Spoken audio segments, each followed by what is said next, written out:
भगवान बुद्ध कहते हैं कि क्रोध को पाले रखना गर्म कोयले को किसी और पर फेंकने की नीयत से पकड़े रहने के समान है, इसमें आप ही जलते हैं। और स्वामी जी कहते हैं कि मानव जगत में किसी भी समस्या को हल करने का सबसे अच्छा तरीका है कि सभी पक्ष बैठ कर के बात करें। भगवान बुद्ध कहते हैं कि अगर आप अंधेरे में डूबे हुए हैं तो आप रोशनी की तलाश क्यों नहीं करते। अगर आपको लग रहा है जीवन के अंदर समस्या है तो समाधान पे नज़र डालिए। और कहते हैं कि हम अपने विचारों से आकार लेते हैं। भगवान बुद्ध कहते हैं कि हम अपने विचारों से आकार लेते हैं, जैसा हम सोचते हैं वैसा बन जाते हैं। इसलिए हमेशा जीवन के अंदर अच्छे संकल्प होने चाहिए और मार्ग आकाश में नहीं है, मार्ग आपके हृदय के अंदर है। और कहते हैं कि कोई इंसान जब बुरी भावना से कर्म करता है तो दुख उसका वैसे ही पीछा करता है जैसे बैलगाड़ी के पहिए बैल के कदमों का पीछा करते हैं। भगवान बुद्ध कहते हैं कि कोई तुम्हारे कंधे पर हाथ रखता है तो तुम्हारा हौसला बढ़ता है, पर जब किसी का हाथ कंधे पर नहीं होता है, तुम अपनी शक्ति खुद बन जाते हो, तो वो शक्ति ईश्वर की शक्ति होती है। और जीवन वह नहीं है जो हमें मिला है, जीवन वह है जो हम बनाते हैं। और अगर आप दूसरों के लिए दिया जलाते हैं तो ये आपके रास्ते को भी रोशन कर देता है। और भगवान बुद्ध कहते हैं जीवन के अंदर चंद्रमा के जैसे बादलों के पीछे से निकलो और फिर चमक जाओ। जिंदगी के अंतर्गत विपदाएं, आपदाएं, समस्याएं सब सामने से है, लेकिन उनको पीछे करके आगे से निकल जाओ। और स्वास्थ्य सबसे बड़ा उपहार है, संतोष सबसे बड़ा धन है, और वफादारी से बड़ा कोई संबंध नहीं है।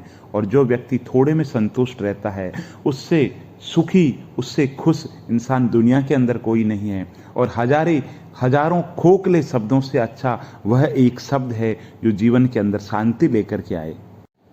भगवान बुद्ध कहते हैं कि संसार के अंदर सबसे गहरी अगर कोई रात है तो अज्ञानता है, और अनुशासनहीन मन से अधिक उदंड कुछ भी नहीं है, और अनुशासित मन से अधिक आज्ञाकारी संसार के अंदर कुछ नहीं है।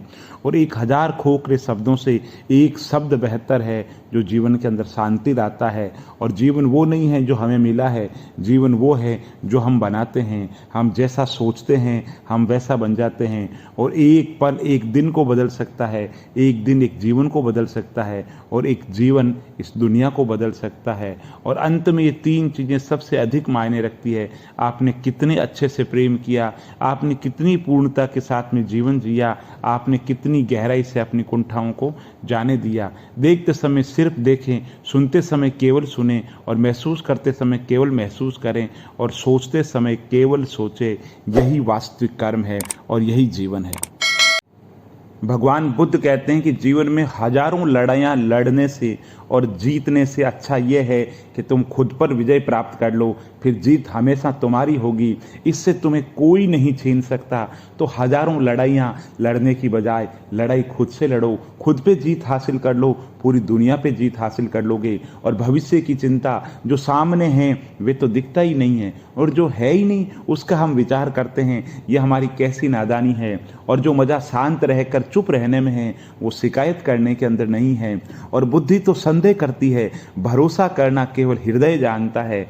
खुद के अलावा किसी की शरण में मत जाओ। इसलिए भगवान बुद्ध कहते हैं आत्मदीपो भव, खुद को पहचानो। और जब अंधविश्वास आपकी शिक्षा पर हावी हो जाए तो समझ लीजिए आप मानसिक रूप से गुलाम हो चुके हैं। और भगवान बुद्ध कहते हैं कुछ पाना है तो भरोसा खुद पे कीजिए, बाकी सब भरोसे झूठे हैं। खुद को जानो, खुद को पहचानो। यदि समस्या का समाधान किया जा सकता है तो फिर चिंता क्यों, और यदि समस्या का समाधान नहीं किया जा सकता है तो चिंता करने से कोई फायदा नहीं। और भगवान बुद्ध कहते हैं कि स्वास्थ्य सबसे बड़ा उपहार है, संतोष सबसे बड़ा धन है, और वफादारी से बड़ा जीवन के अंदर कोई संबंध नहीं है। और आपका बीता हुआ कल जितना भी बुरा हो फिर भी आज शुरुआत कर दीजिए, निश्चित रूप से अच्छा होगा। और जिस तरीके से एक जलते हुए दिए से हजारों दीपक रोशन किए जा सकते हैं फिर भी उस दिए की रोशनी कम नहीं होती, उसी तरीके से खुशियाँ बांटने से कम नहीं होती है। हमेशा बढ़े, जीवन के अंदर खुद समर्थ बने, औरों को भी समर्थ बनाएं। और एक जलते हुए दीपक से जैसे हजारों दीपक रोशन किए जा सकते हैं, वैसे ही आप अपने ज्ञान का, धन का औरों के उपयोग के लिए अंदर प्रयोग करो, फिर देखो संसार कैसा हो जाता है।